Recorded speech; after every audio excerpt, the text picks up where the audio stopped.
Doğu Türkistan davasının önemli isimlerinden Dolkun İsa ve Hidayet Oğuzhan'ın da aralarında bulunduğu bir heyet, Almanya'nın Duisburg kentindeki Doğu Türkistan Kültür ve Enformasyon Merkezi ETİ'nin eski başkanı Abdülcelil Karkaş'ı makamında ziyaret etti. 28 Aralık Çarşamba günü Dünya Uygur Kongresi Başkanı Dolkun İsa, Başkan Yardımcısı Ferhat Yorunkaş, Uluslararası Doğu Türkistan STK'lar Birliği'nin Başkanı Hidayet Oğuzhan, Doğu Türkistan Ulemaları Derneği Başkan Vekili Siracettin Aziz, Yönetim Kurulu üyesi Esa Savut ve Avrupa Doğu Türkistan Marif Derneği'nin başkanı Abdurrahman Abdullah'tan oluşan bir heyet, Uygur TV kurucusu ve Etik eski başkanı Abdülcelil Karakaş'ı ziyaret etti.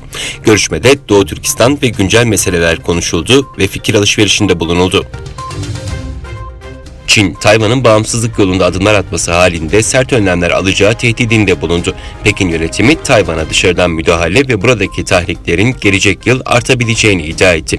Çin'de Tayvan'la ilişkilerden sorumlu dairenin sözcüsü basına yaptığı açıklamada, Tayvan'da bağımsızlık isteyen ayrılıkçı güçler eğer kışkırtır, güç uygular ve hatta herhangi bizim kırmızı çizgimizi geçerse sert önlemler almak zorunda kalırız, dedi.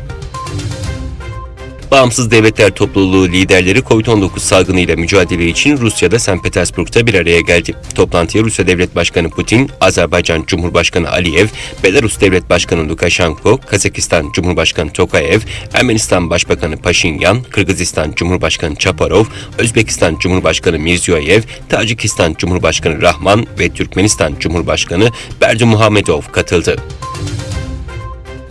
Çin, 2022 Pekin Kış Olimpiyatlarını diplomatik boykot uygulayacağını ilan eden ABD'nin 18 kamu görevlisi için vize başvurusu yaptığını bildirdi. South China Morning Post gazetesi de geçen hafta yayınladığı haberde ABD'nin güvenlik destek operasyonlarında görevlendirilmek üzere orta ve düşük düzeydeki 18 Dışişleri Bakanlığı görevlisi için vize başvurusu yapıldığını bildirmişti.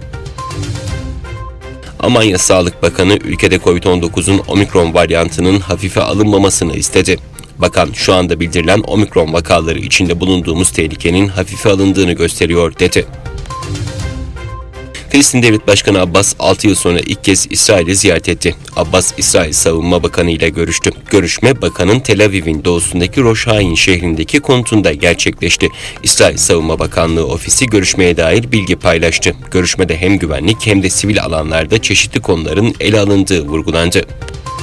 Kırgızistan'da 28 Kasım'da düzenlenen genel seçimlerin ardından 7. dönem parlamentosu için milletvekilleri and içme töreninde bir araya geldi. 90 sandalyeli parlamentoda 54 sandalyeye siyasi partiler, 36 sandalyeye de bağımsız adaylar oturdu.